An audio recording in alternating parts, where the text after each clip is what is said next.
जय हिंद। आइए हम लोग नेक्स्ट सेट देखते हैं। तो जैसे कि पिछले सेट्स में था उसी तरीके से इस सेट में भी शुरुआत पैसेज से है। तो पहले हम लोग पैसेज देखेंगे। The of a spring of a male donkey and the female horse. तो ध्यान देंगे ऑफ अ स्प्रिंग का मतलब क्या होता है। तो देखिए फिर जो है सारे वर्ड्स लिखे हुए हैं, आप इधर से देख सकते हैं। ऑफ अ स्प्रिंग मीन्स संतान, बच्चे। तो मेल डंकी और फीमेल हॉर्स के जो बच्चे होते हैं वो कहलाते हैं म्यूल, जिसको कि हम लोग खच्चर बोलते हैं। तो मेल डंकी और फीमेल हॉर्स। तो mules can be stubborn means जिद्दी। तो ये जो है जिद्दी होते हैं, बट दे आर इंटेलिजेंट, लेकिन साथ ही साथ इंटेलिजेंट भी होते हैं, एंड स्ट्रॉन्ग और मजबूत भी होते हैं, एंड श्योर फुटेड। तो श्योर फुटेड वैसे पैर वाले को कहा जाता है जो कि गिरते नहीं है, जैसे पहाड़ वगैरह पे चढ़ना है या फिर रफ जगह पे चढ़ना है तो भी जो है वह गिरेंगे नहीं, उनको जो है श्योर फुटेड कहा जाता है। तो sure footed and keep on walking long after other animals. तो दूसरे एनिमल्स की तुलना में, जैसे घोड़ा की तुलना में या जो भी एनिमल्स हैं उसके तुलना में कह रहा है कि लंबे समय तक काम कर सकते हैं। After other animals have exhausted themselves. Exhaust का मतलब थक जाना, बिल्कुल थक जाना, बहुत ज्यादा। तो है कि जब दूसरे जानवर थक जाते हैं तो उस वक्त भी ये काम कर सकते हैं। फॉर दिस रीजन, और यही कारण है कि they have been used since ancient times, कि उनका यूज जो है एंशिएंट टाइम से ही, अभी से नहीं, बहुत प्राचीन समय से म्यूल्स का यूज माइंस में, माइंस का मतलब खादान, ऑन फार्म्स फार्म पे, एंड मिलिट्री जोन्स और जो भी सैन्य क्षेत्र हैं वहां पर इसका यूज किया जाता है।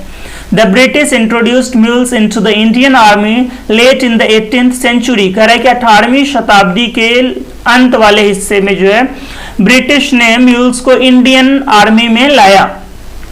वजह यही थी कि ये मजबूत होते हैं, and they are in use even today, और आज भी जो है ये यूज में हैं। Mules are generally sterile. Sterile का मतलब बांझ, जो कि बच्चे प्रोड्यूस नहीं कर सकते, विच मीन्स जिसका मतलब हुआ कि they can not produce of spring, कि वो जो है बच्चे प्रोड्यूस नहीं कर सकते। तो ये जो है पैसेज रहा। अब इसका हम लोग देख लेते हैं क्वेश्चन। तो फर्स्ट है कि which of the following is not true in the context of the passage, कि पैसेज के कॉन्टेक्स्ट में कौन सा सही नहीं है। तो mule can walk harder than a male donkey. तो मेल डंकी क्या, दूसरे जो भी जानवर थे सबके तुलना में यहाँ पर लिखा हुआ था कि अदर जानवर, घोड़ा और भी जो है, तो इनसे भी हार्ड कर सकते हैं, तो ये सही है। फीमेल हॉर्स से भी हार्ड काम कर सकते हैं, ये भी सही है। A mule can walk harder than any other transporting animals, ये भी सही है। A mule can not walk as hard as a male horse, ये गलत है, क्योंकि स्पष्ट कहा गया है कि हॉर्स से ज्यादा काम कर सकते हैं। तो यहाँ पर नॉट ट्रू ही कहा गया है, और आपको जो है उम्मीद है कि नॉट ट्रू मिल गया, तो आपका ऑप्शन हो जाएगा 4। सेकंड कह रहा है कि which of the following is true about a mule in the context of the passage, कौन सा सही है। कह रहा है it was introduced in the Indian army by the British. तो यह जो है इंडियन आर्मी में ब्रिटिश के द्वारा ये किया गया था, इंट्रोड्यूस किया गया था, तो सही है। Mules is still in service in the Indian army. Mules अभी भी इंडियन आर्मी के सर्विस में है, ये भी सही है। Mule can walk harder for long hours, तो ये भी सही है, यानी कि तीनों ऑप्शन सही है। तो कौन सा हो जाएगा 4 number, all of the above. अब हम लोग आगे बढ़ते हैं।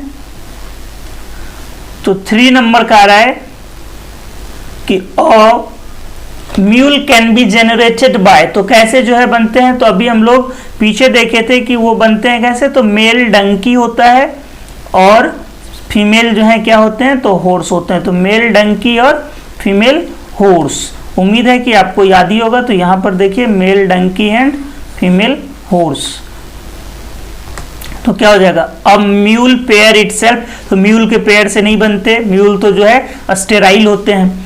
The sexual reproduction of a male donkey and a female horse, तो मिल गया मेल डंकी फीमेल हॉर्स, तो यही हो जाएगा आपका option. A mule can be useful in farms mines military, तो तीनों हो जाएगा ऑल ऑफ द एबव। अब आगे आपके पास सिनोनियम है क्वैश का। तो क्वैश का मतलब होता है ऑफिशियली जो ऑर्डर्स को रद्द करना होता है, दैट इज क्वैश। तो क्वैश का मतलब क्या हो गया, कैंसिल।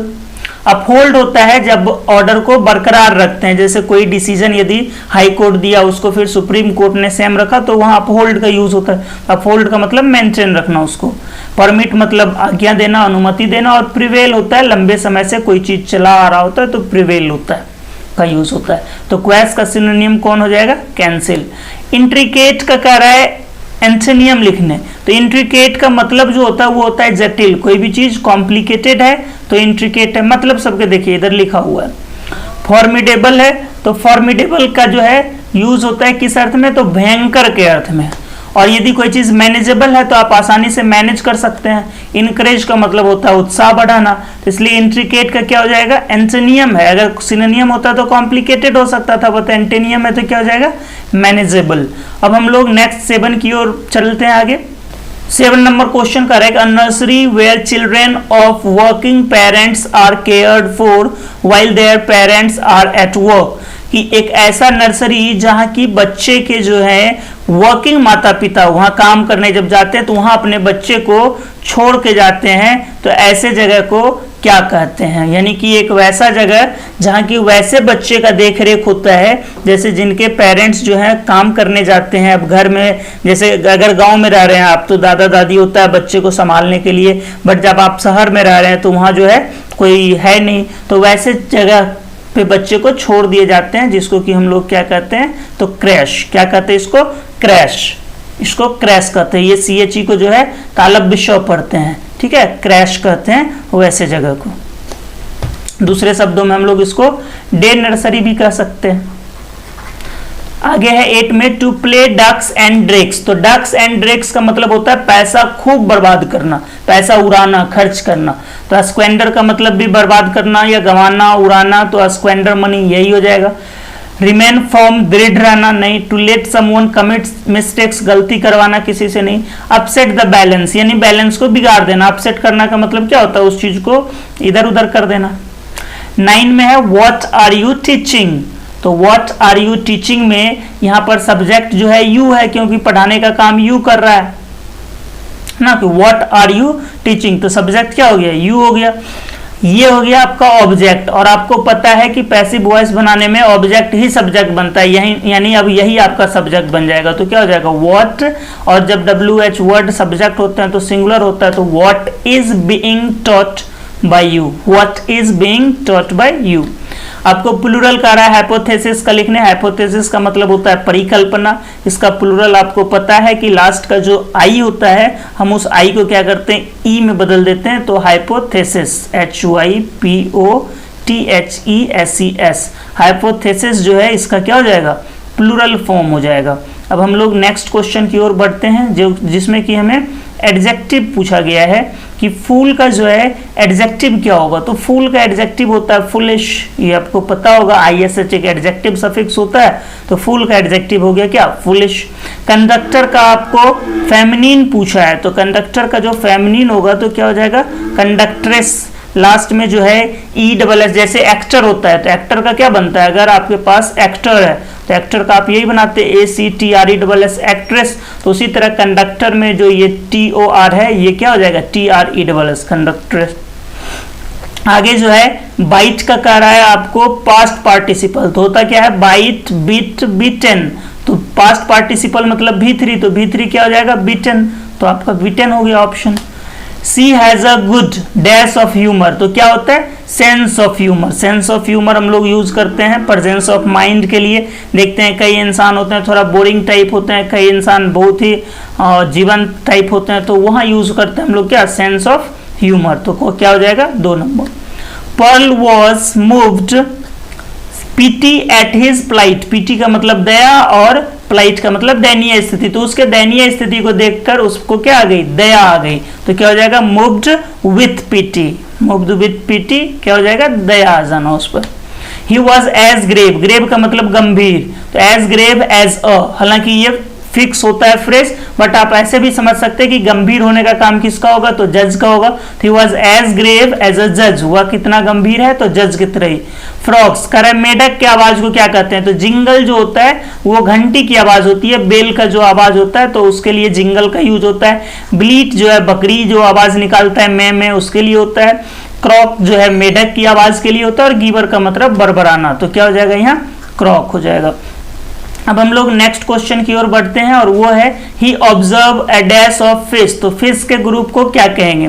तो सेल्फ हो गया खुद, शेल होता है फिश का जो ग्रुप होता है मछलियों का झुंड, स्वार्म जो है कीड़े मकोड़े के लिए, इंसेक्ट के लिए यूज होता है और उसमें भी खास करके जो है मधुमक्खियों के लिए। हालांकि स्वार्म का यूज पीपल के लिए भी कभी कभी होता है, जब एक ही दिशा में ढेर सारे लोग जब दौड़ना शुरू कर दे मधुमक्खी की तरह, तो वहां पर भी हम लोग स्वार्म ऑफ पीपल बोलते हैं। और शूट जो होता है तो कपड़ों का जो है ये समूह होता है, तो क्या हो जाएगा यहाँ सेवल of fish.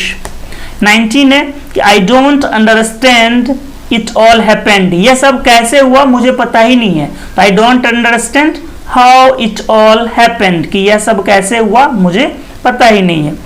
He has good relations mister Gupta, तो रिलेशन के साथ क्या यूज होगा विथ, जिसके साथ भी आपका रिलेशन है, I have a good relation with someone, तो क्या हो जाएगा he has a good relation with mister Gupta. तो आज के सेट में इतना ही, फिर मिलेंगे हम लोग अगले सेट में। धन्यवाद।